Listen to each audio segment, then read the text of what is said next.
especially the dads here, granddads, know the Washington Redskins, won 3 Super Bowls in the 80s. And we got one of the Hogs, of the original Hogs here, Joe Jacoby, 3-time Super Bowl champion. Give him your attention and give him a hand.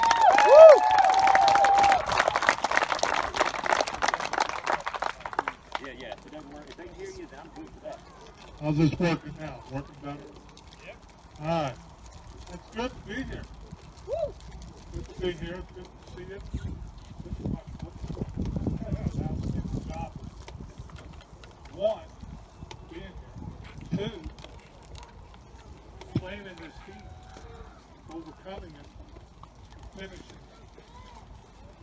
Like life. Life is like that. Life puts you through the burning. You know, I'm glad you called me young man. But, you know, I'm here to speak a little bit about myself, my life, my journey to be saved by my Lord and Savior Jesus Christ. But as we go through life, and guys, you'll find this out in your life and battle different things going on. Originally from Louisville, Kentucky, high school there, ended up going to the University of Louisville. After that, 13 years in the National Football League. Now to fill in the part of those years in there. Freshman year in high school, just turned 15, coming home from first day practice in high school. My father passed away. So I go through high school, ended up going to the University of Louisville, wasn't highly recruited, didn't have a lot of schools that were looking at me. I was this height, 6'7", my senior year in high school. But I was a little lighter back then. I weighed about 240. So ended up staying home, went to the University of Louisville, finished my first year summer camp, coming home, have a home-cooked meal for my mom, the rest of my family. We get ready to go to church the next morning. Everybody's getting up.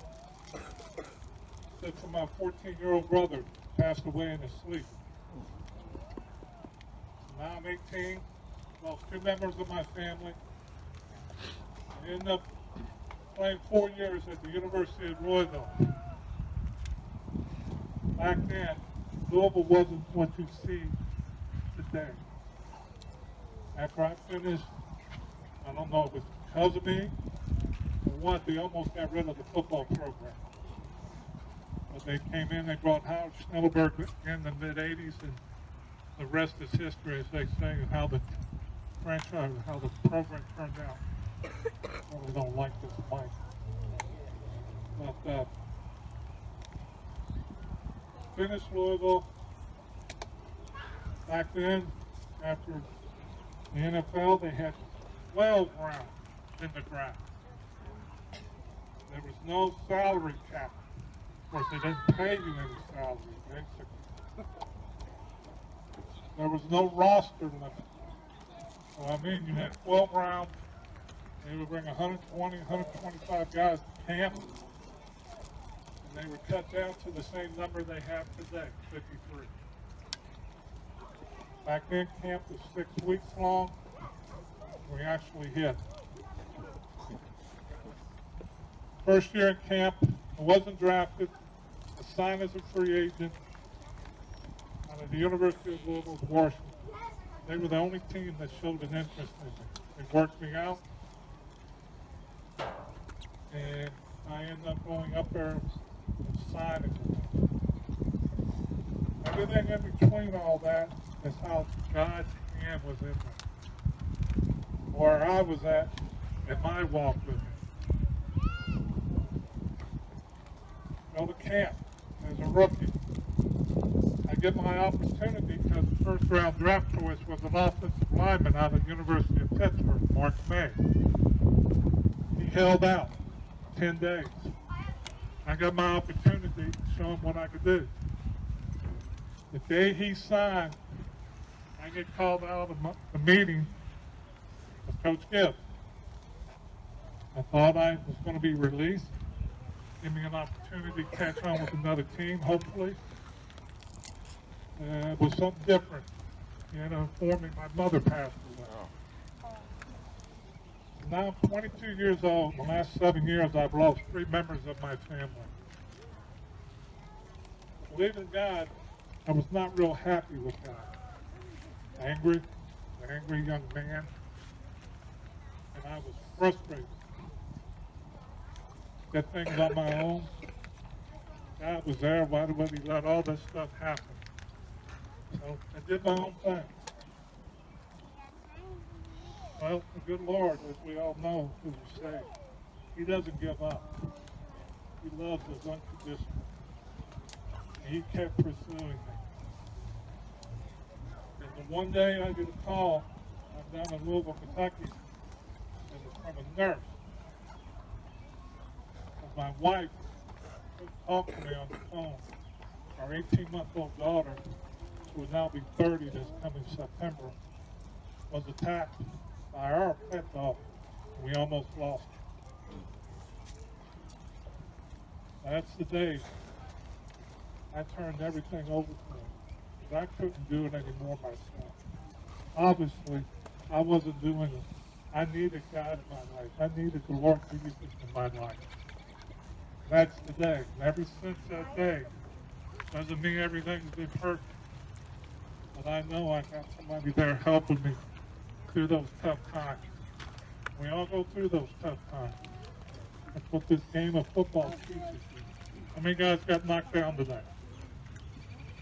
Be honest. Did you get back up? Did you get back in the game? Back in the playing? That's what the life's about, guys. You're going to get knocked down. You're going to have a teammate help you up. Now, a teammate that you'll commit to is your heart. Jesus. He'll help you back up. He'll help you through that. He'll give you that confidence and that hope to fight through all this stuff.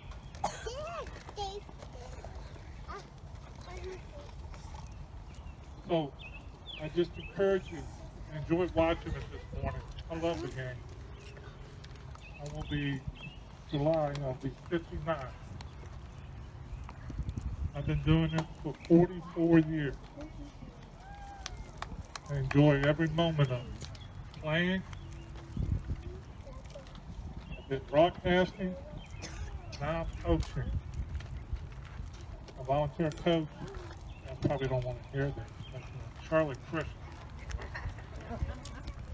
So I enjoy that. I enjoy back in the game and teaching the fundamentals, but also teaching about life and helping people through. So please enjoy what you guys got. Enjoy this. It's fun. These are great times. Stand out here watching. I remember starting. What was I? I think it was 5th grade, 4th or 5th grade. Of Catholic League back in Louisville, Kentucky. And this reminded me of that this morning. Of course, your equipment's a lot better than what we had back there. But, I just encourage you guys, keep it up. It'll be tough times. Just remember you have a friend, somebody you commit to. So, that's what I have. I'm going to turn it back over to Pastor John and let him finish up. So I appreciate it. Thanks for having me out this morning.